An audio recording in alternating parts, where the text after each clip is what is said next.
ओम श्री विष्णवे नमः। साल की हर पूर्णिमा तिथि भगवान विष्णु, माँ लक्ष्मी जी और चंद्र देवता को समर्पित होती है। हिंदी पंचांग के अनुसार पूर्णिमा की तिथि महीने का आखिरी दिन होता है। हिंदू कैलेंडर के अनुसार चैत्र का महीना साल का पहला महीना होता है और इसी दिन हनुमान जन्मोत्सव भी मनाया जाता है। इसलिए इस महीने की पूर्णिमा बहुत महत्वपूर्ण मानी जाती है। पूर्णिमा पर भगवान विष्णु और उनके अवतारों की पूजा करने की परंपरा है। खास तौर पर आज के दिन भगवान सत्यनारायण की पूजा करके व्रत की कथा अवश्य ही पढ़नी और सुननी चाहिए।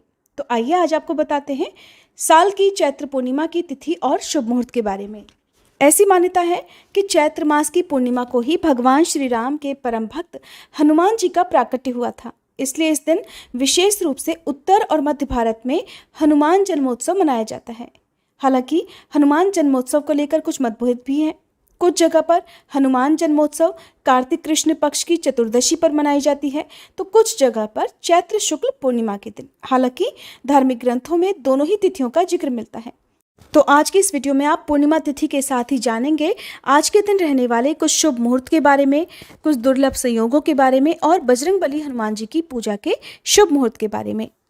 इस बार पूर्णिमा तिथि प्रारंभ होगी 23 अप्रैल मंगलवार को सुबह 3:27 से और 24 अप्रैल बुधवार को सुबह 5:18 पर तिथि समाप्त हो जाएगी। इसलिए केवल 23 अप्रैल मंगलवार को ही पूर्णिमा का स्नान, दान और व्रत रखा जाएगा। हनुमान जन्मोत्सव भी इसी दिन मनाया जाएगा। अब जानिए इस दिन रहने वाले मुहूर्तों के बारे में। 23 अप्रैल मंगलवार को सूर्योदय सुबह 6:03 पर और सूर्यास्त होगा शाम 6:47 पर। ब्रह्म मुहूर्त का समय सुबह 4:27 से 5:14 तक रहेगा। अभिजीत मुहूर्त सुबह 11:59 से दोपहर 12:50 तक रहेगा। अभिजीत मुहूर्त में श्री सत्यनारायण भगवान की कथा का पाठ करना अति उत्तम रहता है। अमृत काल दोपहर 3:27 से शाम 5:13 तक रहेगा।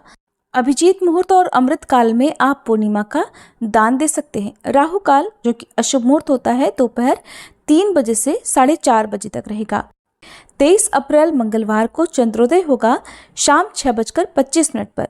जो लोग पूर्णिमा का उपवास रखते हैं वो इस समय के बाद से कभी भी चंद्र देवता की पूजा करके चंद्र देवता को अर्घ देकर अपना उपवास खोल सकते हैं।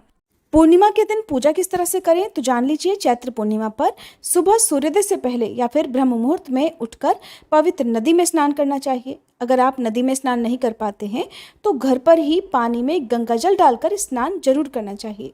स्नान करने के बाद सूर्य देवता को जल का अर्घ देना चाहिए और सूर्य देवता के मंत्र का जाप करना चाहिए। ओम भास्कराय नमः या ओम सूर्याय नमः, इन मंत्रों का जाप करते हुए अर्घ देना चाहिए।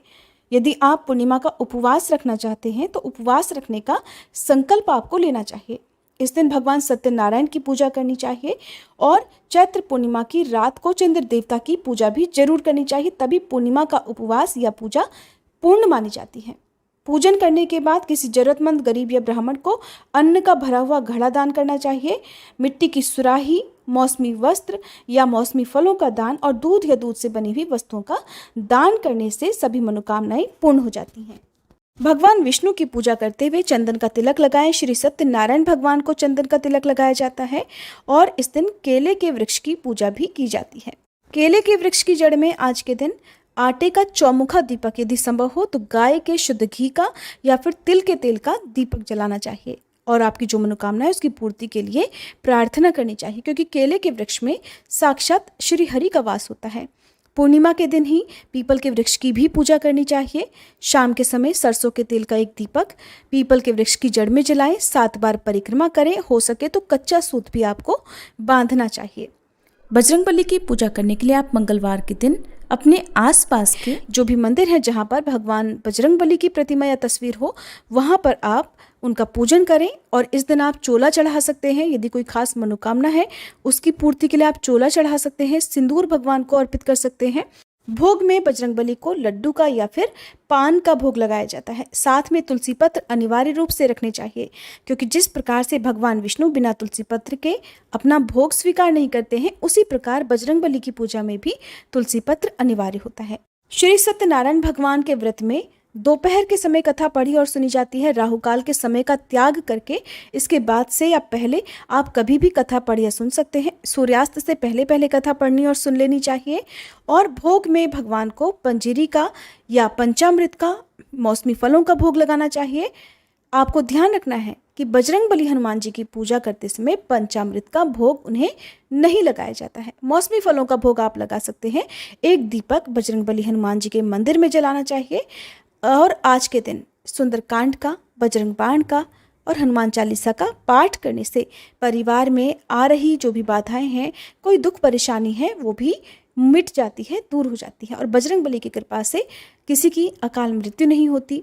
और अगर आपके काम हमेशा अटक अटक कर पूरे होते हैं, हर काम में बाधा आती है, तो ये बाधाएं भी शांत हो जाती हैं। पूर्णिमा के दिन कुछ काम ऐसे हैं जो सबको करने चाहिए, जैसे कि अपने घर की अच्छे से साफ सफाई करके भगवान विष्णु का, माता लक्ष्मी जी का पूजन दिन में, और रात के समय चंद्र देवता का पूजन जरूर करना चाहिए। रात के समय अपने घर के मुख्य द्वार पर एक दीपक जलाना चाहिए। पीपल के पेड़ की पूजा करनी चाहिए। अपनी सामर्थ्य के अनुसार धन, अन्न या वस्त्रों का दान करना चाहिए। और इन सब के साथ साथ आज के दिन व्रत की कथा भी पढ़नी और सुननी चाहिए। अगर आप व्रत रखने में असमर्थ हैं तो आप कथा भी पढ़ या सुन सकते हैं। पवित्र नदियों में स्नान करने से जाने अनजाने में किए गए सभी पापों से मुक्ति मिल जाती है। इसलिए यदि पवित्र नदियों में स्नान करना संभव हो तो जरूर करें, नहीं तो परिवार के सभी सदस्यों को आज के दिन गंगा जल मिलाकर स्नान करना चाहिए। और आज के दिन आपके घर में शुद्ध सात्विक भोजन ही बने। लहसुन प्याज का, किसी प्रकार के मांसाहार का सेवन परिवार का कोई भी सदस्य ना करे। नाखून, बाल इत्यादि आज के दिन नहीं काटना चाहिए। किसी प्रकार की कैसी भी जीव हत्या नहीं होनी चाहिए, जिसका बड़ा भारी पाप लगता है और जिसका दोष आने वाली कई पीढ़ियों पर लग जाता है। ये थी आज की वीडियो। उम्मीद है जानकारी आपको पसंद आई होगी।